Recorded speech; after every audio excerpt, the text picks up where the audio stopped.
welcome. Curriculum choices and sharing those videos is one of my favorite times of the year. But in addition to choosing the curriculum, I also really love choosing the planner. And so this year, for the second year in a row, I went with a Plum planner. For a long time, I used a Happy planner. I love the 8.5 by 11 disc size because I can punch any 8.5 by 11 piece of paper and put it in here. I have a expanded planner that I've shared on here where I keep resources for the whole year, and so I can move in anything that I would like to use in January. I just move into January when we are starting the new year, or any of the fall activities that we have I put into the planner, and then I have them there for reminders. And so when we travel, I'm able to just take out the few pages that we need for whatever it is, if it's a month, if it's a week, and then my planner can go with me and I don't have to take this big, huge one. I have a smaller travel version. The reason why I love the Plum planner is because it is customizable. So this past year I used the HOMESCHOOL teacher planner, and while it was great, there were parts of it that I was not able to use. And so this year I went a customized route, and I'm really excited. It is pretty bare bones as far as anything that they add in, which is great by me. I really just need the monthly view and the weekly views. I found last year that the homeschool planner included grading plans and attendance sheets and a lot of things that your traditional teacher planner might need, but not a homeschool planner. And so I really wanted to try a customized route. The Plum planner does not come with discs. I did find some metal discs on Amazon. I prefer the metal disc to plastic hands down. And so I went ahead and ordered those. I will say this 8.5 by 11 is not your traditional planner size. It's larger.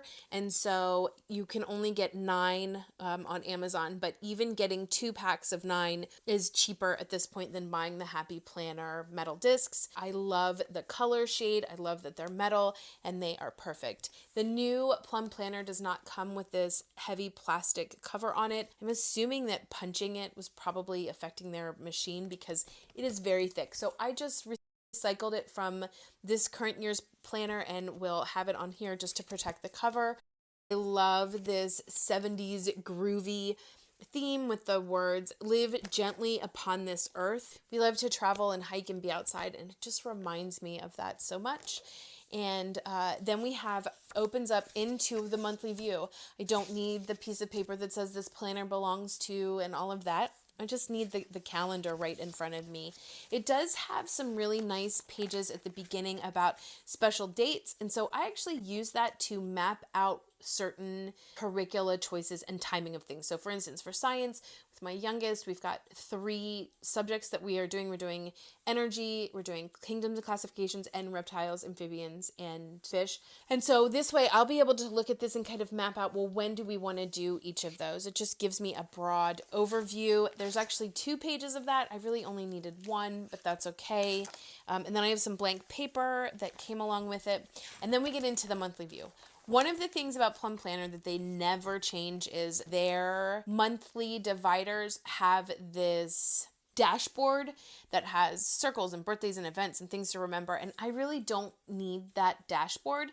And so typically what I do is I just take a tape runner and glue this onto here because I like to be able to just take my tab and open right up into the monthly view. The thing that I love the most about this planner being customized is that I could choose the holidays. I was able to go in and choose from, like, I don't know, it was like 200 holidays.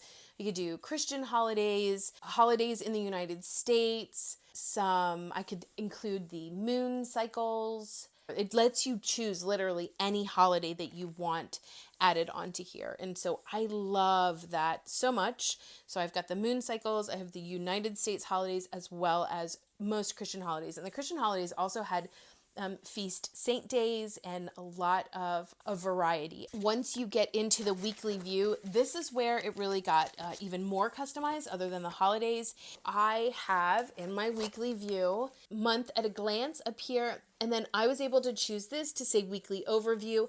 This is where I'm going to put the general goals that we have. So if we're memorizing a specific poem, if we have a general theme, so for history, we would be doing a theme of Vikings or something, I can put that up there. If we have a theme based on our liturgical year, so we're doing autumn activities. In September, we always, since my kids were little, we still do it. We have an apple week where we do a lot of apple activities. It's just now a lot more in the kitchen. And then the books that we're reading. So again, as my kids move from being younger into older grades, they're doing a lot more independent reading. We're doing a lot more audiobooks, and I'm reading a lot more. And so I just want to track what everyone is reading up here.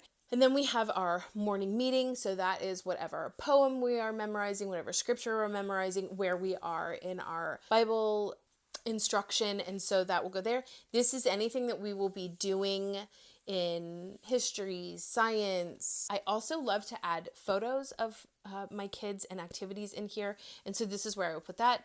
This bottom square is for all of our extracurricular and field trips and all of that. Because again, as my kids are getting older, there's a lot more external things that we're doing than when my kids were younger. It's a lot less at home school and a little bit more out in the world school. And so that's what that box will be for. And then when you get to the second part of the week, it has Thursday, Friday. It does have the weekends because again, it's not a teacher planner. And so they have the weekends on there, but I have prep needed. And so this is preparation for the following week. Any things that I need to buy for science experiments or preparation for any co-op activities or our field trips or any of our extracurricular, music lessons, all of that would go there. And then this is the part that I'm most excited about. It is an academic tracker. And so since right now with our curriculum plans, we have a few subjects where we are just going through the actual book. And so math, we just go to each lesson each day. Language arts, it's a lesson each day. So we're just kind of plodding along in some of these curricula. And rather than me writing over and over again where we are in our Math UC curricula or writing where we are in our language arts, I can just put in here that we've done math, check it off for the day and not worry about it. I will not put it in here. Instead, it will just be tracked here, and I will track other things in here that are a little bit more specific to the different curricula pieces as well as photos of what we are doing in our activities. So I am really looking forward to making this planner work for me. I'm sure that as I use it, I will find other changes that I want to make so that next year I have a different plan.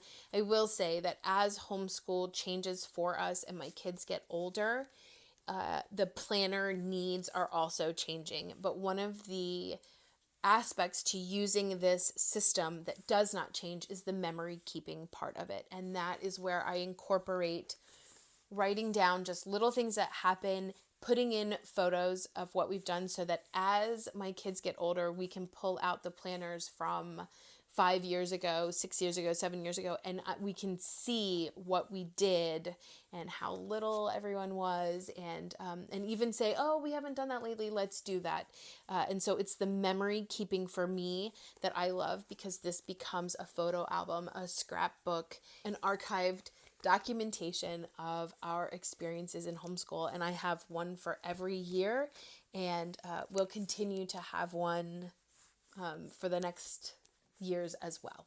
Thanks so much for watching. Let me know what your favorite homeschool planner is in the comments below. Until next time.